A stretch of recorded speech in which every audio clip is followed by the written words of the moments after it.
I'll be the easiest, most reasonable person to deal with. I'm good. Never play. Mm-hmm.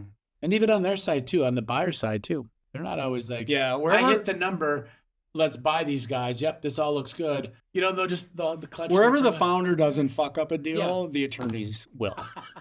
That's been my experience. That is exactly right. That's 100%. So with all of that, why does anyone care?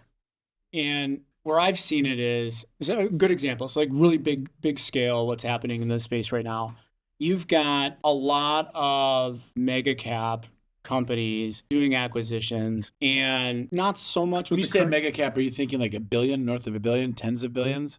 Yeah, like think of like Apple, Google, Meta, and there's smaller players doing this too. But I think I see a lot of this have coming out of the prior administration and their apprehension to approve a lot of merger and acquisition deals. Yeah. Current administration's been a little bit more lenient with that space. Yeah, obviously. We'll edit that out. But you're right. The Biden administration was, and I think, this is where, progressives and conservatives kind of, they have a clear distinction or a clear difference of opinions on, we don't want really, really big tech, healthcare, AI maybe. That makes them nervous. And the conservative or the Republican Party, I think that's the answer. When we have a Google, when we have an Apple, we have SpaceX, all those people here, that's a national good, not a bad.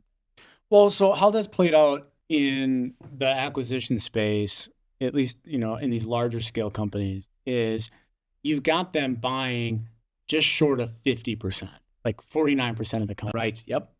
So they fly under the radar, the FTC, to acquiring it.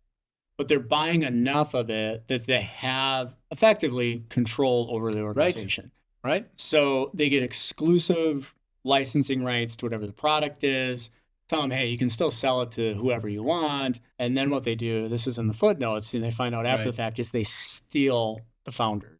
And so Google did this with Windsurf. Sure. Apple's done this. I think Meta did it with Scale AI, where they take like 49% of the company, they get exclusive licensing to the product, and then they take the founder team and pay them $100 million. Put them in an internal department under their thing. Under Meta, under Google, under Apple, and the rest of the team at this company is left looking around like, what the fuck just happened? And the investors too. And the investors are totally getting fucked in these deals.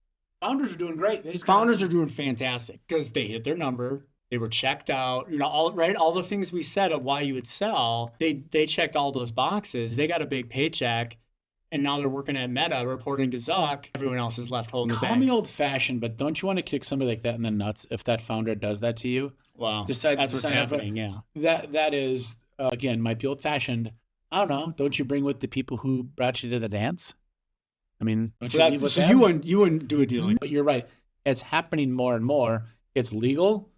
Because it's very ethical, but you're clean in a lot of the regards. I don't think that's the way I want to make a living or have a win. No way. Would you do that? You wouldn't do that. I wouldn't do that. I know. You know you wouldn't. See, this is what I would negotiate a deal around that, but I would want to make sure. Of course. No, keep it up. No. Well, to be clear, so I would sell something less than the whole company. Yep. With an exclusive licensing agreement for a big payout.